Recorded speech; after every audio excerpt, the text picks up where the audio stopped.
Hello and welcome to another episode from the water's edge. And today you catch up with us back down the Yare. Finally we're back down here. The closed season has been and gone. We've been a little bit busy and unfortunately it's taken us a couple of weeks to get on here, but we are here and as you can see we're into a fish. We've been fishing a little while and it's been a bit of a mixed bag. We've had a few smaller skimmers, unfortunately a few eels, which is never good.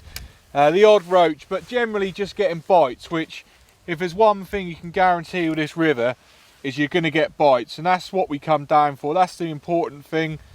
As long as that tip keeps moving and as long as you keep busy, you're happy with the situation and hopefully you're going to put a net of fish together at the end. But in general it's just an unbelievable place to be. There's something very special about sitting on this river for me personally. I think we take it for granted, he's lively, how good our fishing is on our river system. People travel for absolutely miles to fish this river, people come on holiday, and you can see why.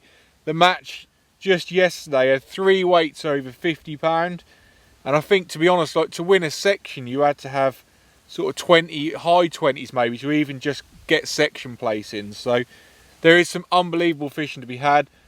Doesn't always fish as well the second day, so hopefully we're going to catch a few more of these. Nothing bigger yet. I'm going to put this one in the net, but we've had nothing bigger as such yet, but we're still early on. We've only been fishing perhaps 30-35 minutes, and like I said, we've had bites pretty much straight away. The tide we've got, it was quite still when we got here, but it's now starting to ebb, so it's going to be flowing out, and the colour is good. It looks really good for a few skimmers. Hopefully that's what we're here for, that's what we want. And any of them big roach that this river holds as well, they're always welcome. But the peg we've sat on is a peg 110, nice and convenient. You can drive your car down here, and with the camera equipment it's always handy. And there was a few fish in this area yesterday, so that's the reason for that.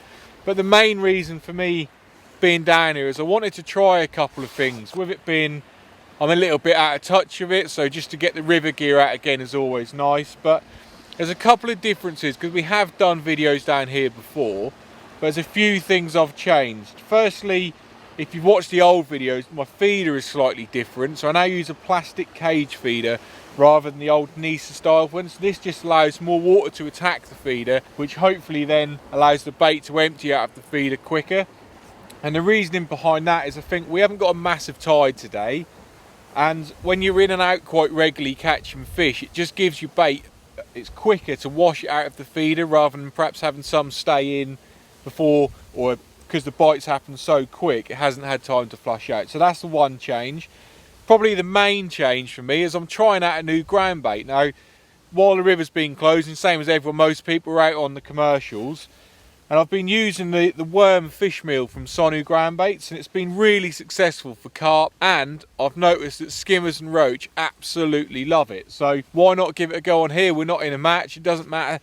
These are the times to test things out. So the new ground bait is something that, the main thing for me that I want to see if it works or makes a difference to any sort of catch rate as well. In with that, I've got my normal on glaze, which is nice and orange. I love that colour, and then a bit of passioncino, which is the red and the yellow flecks. That's all been put through a riddle, mixed together nicely, and that's my ground bait choice for today.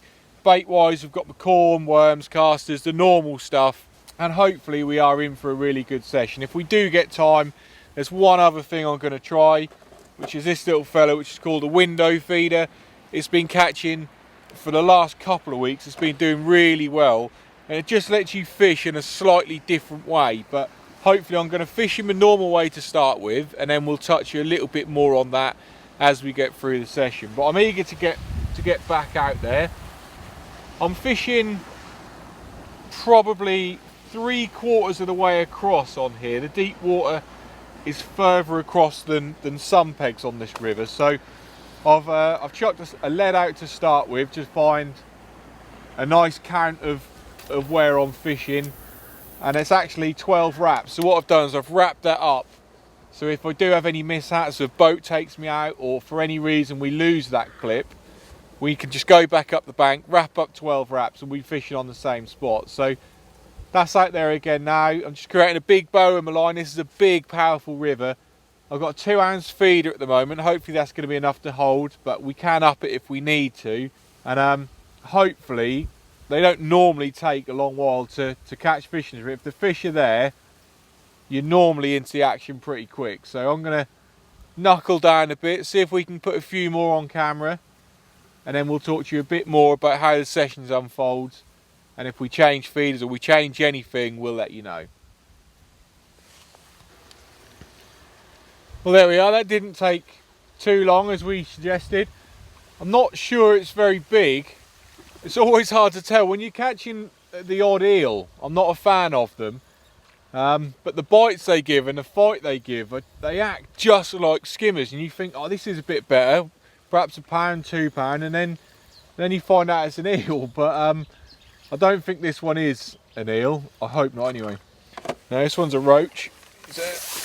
He's not massive, but again, he's very welcome. You never ever know when your tip goes over here what you're going to catch, and that's the beauty about it, I guess.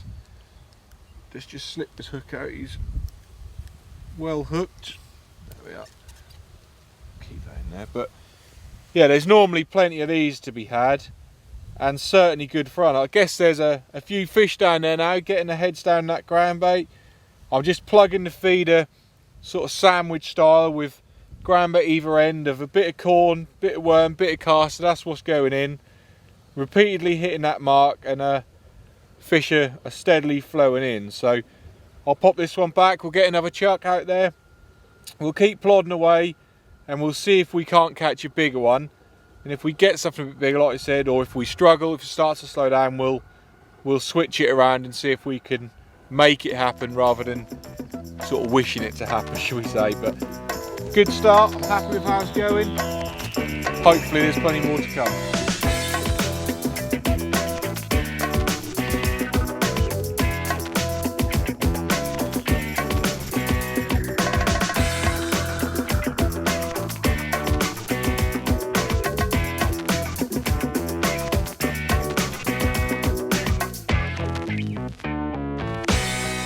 Well, I finally hooked something that feels a little bit bigger, not massive, but we've got a decent tide running now, so it always adds the extra pressure of the tide and the fish. They always feel a bit bigger, but certainly that ground bait seems to be working. I've gone pretty steadily run of fish, I would say. Unfortunately, picked up a bit of weed on this one, but that is slightly bigger. And I might, after this, I might change feeders just to give that other one a go, like we were mentioning. Just not done it before. You may as well try new things while you're out, like I said before. But let's hold this one up because he is the biggest of the session. We've got a water skier now coming past. It's all kicking off now.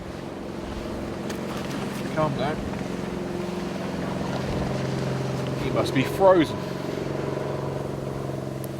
There we are. Just pop that in there. See if we can hold him up for you. And these are the ones that realistically, if you can catch, they're the ones that are going to put a weight together.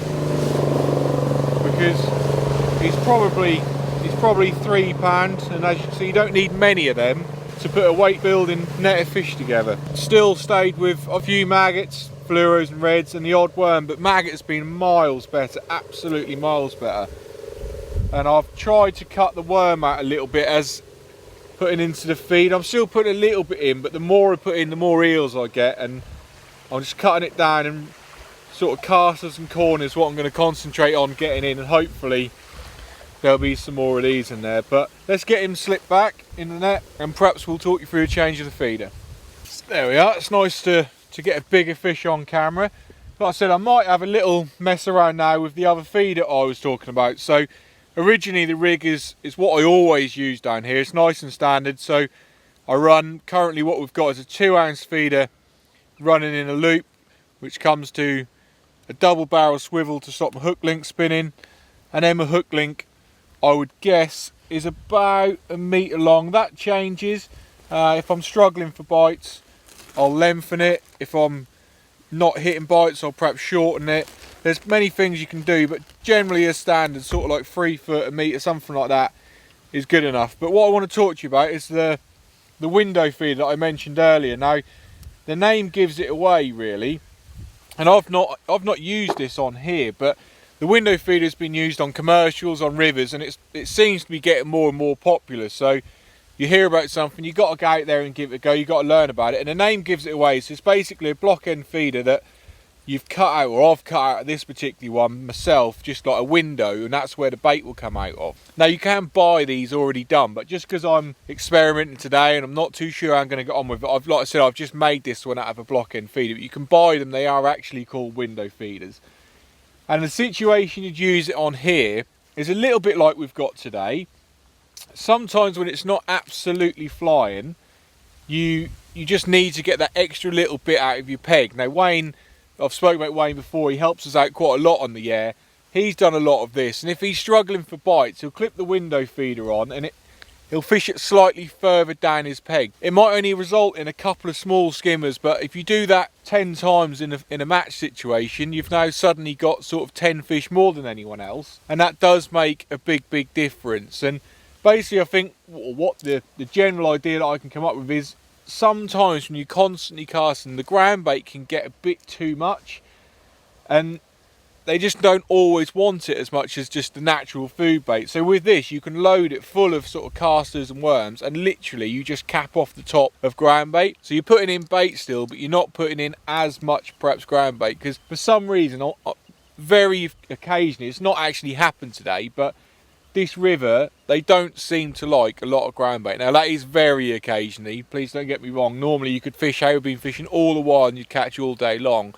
But just them odd times, this little fella has helped people catch fish. So without being left behind, I want to learn about it myself. I'll order a couple of actually proper window feeders on the internet when I get home. But I'm going to have a couple of chucks of it. It can't do no harm. I'm going to go back to the other one because that's how we were catching. It hasn't really slowed up in here, but I thought I'd talk you through the situations where you would use it, and obviously the situation where you wouldn't is when your normal stuff is just going absolutely brilliantly. You don't need to change it, but this is really for when times get hard and you want to get that extra little bite that perhaps your next door or the person next door hasn't got. So inside there, I'm just going to load. I'm going to go with casters inside and very few worms. Try and keep these eels away. And then, like I said, we're just going to cap it off with ground bait. So that's going to be plenty of bait out there. That'll easily get washed out in this tide, but there's less ground bait in there, much less ground bait. Literally just capped off on the top there. And hopefully we're going to catch on it. We'll get out there and see what happens.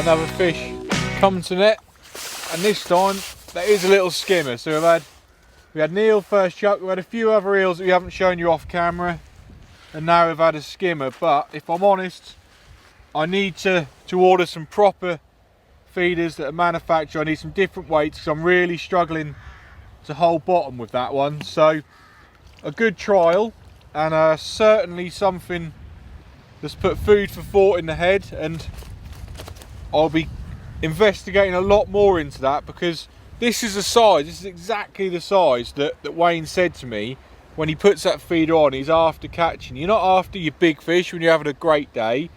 You're after small hand-sized skimmers that are perhaps sitting off at the back, and potentially you wouldn't have had that. But if I'm honest, we were catching well on the other one. It wasn't really the time to change. It was more just changing for experimental purposes, and I thought, why not show it on camera? I'll get him back, and we'll get another feeder out there back to how we were. There we are, back into the action, switching over to how we started. It's really has started to push through this tide, so that's what I was saying about I couldn't hold with the other feeder. But with this one it's absolutely no problem. And yeah, it's been a pretty good session, to be honest. So I don't think we're going to give it too much longer. We'll give ourselves plenty of time to get home and have some tea. I might even crack the barbecue out. It's been a good day. Why not finish it off with some good food? But that is another cracking fish. Just quickly whip that hook out with the scourger. I didn't think it was as big as that, if I'm honest. It didn't particularly fight very hard, but let's see if I can hold it up if he's going to behave. Yeah, not too far away from the one we had earlier on, and he's certainly the size. If I could pick to catch, it would be these. They come in nice and easily. They're not the real big ones. The real big ones in this tide sometimes are a bit of a struggle to get in. And he's been returned home safely without even making the net. He didn't want to stay around for much longer at all. But yeah, that's, if I was in a match, I wouldn't be happy with that. That's sort of £3 I've just chucked straight back in the river. But never mind, we got to see him. We certainly caught him. We can count him. But he's left me with a lovely bream slime all the way down the line. But yeah, a couple more chucks I reckon before we head off home. I'm sure there's more fishing with this now for us. There's been plenty of action, plenty of bites, regularly coming along. Staying with maggot is absolutely by a mile being the best bait. 3 maggots and then just plug that feeder and repeatedly hit that same spot. It's all about getting the bait in, keep it going in, and keep it going in accurately. If you do that on this river, you will catch fish. Trust me, there is a lot of fish in here. And as I said earlier, that is probably why people travel hundreds of miles to fish this river. If it's not the best, it's certainly one of the best river systems in the country. And yeah, it's a privilege to sit out here and fish it, if I'm honest. The whole scene is just a different vibe. The wildlife, the scenery, everything about it just gives you that nice chilled out feeling. It's a place where you want to sit and spend some time, and if the fishing's good, it's even better. So a couple more and then we'll head home.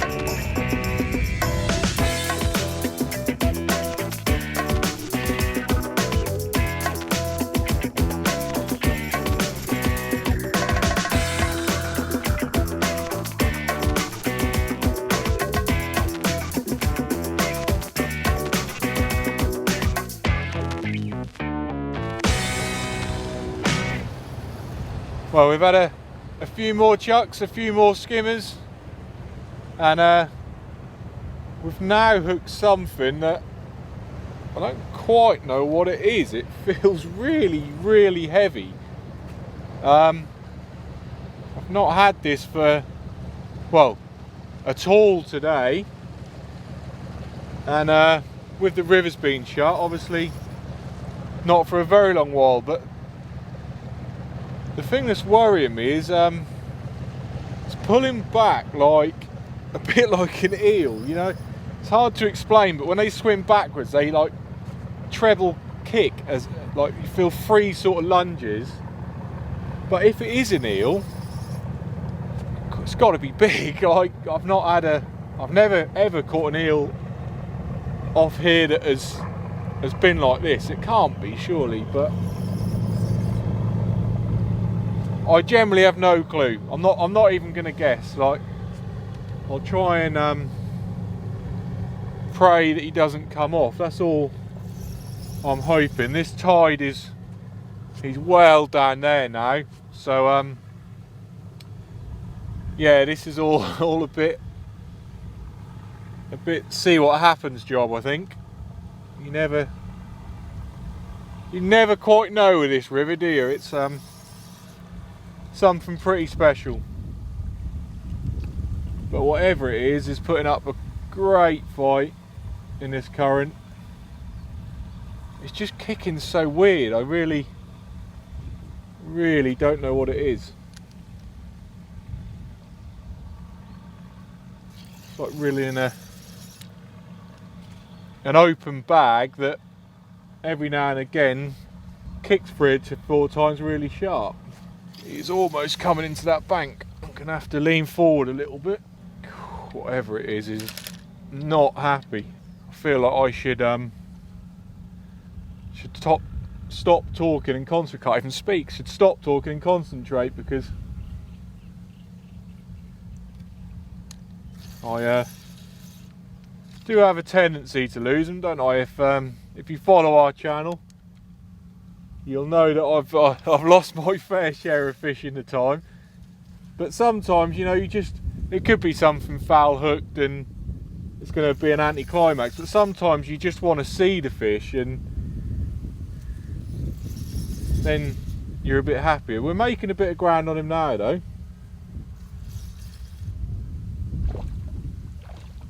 And there we are. Now we know exactly what's wrong.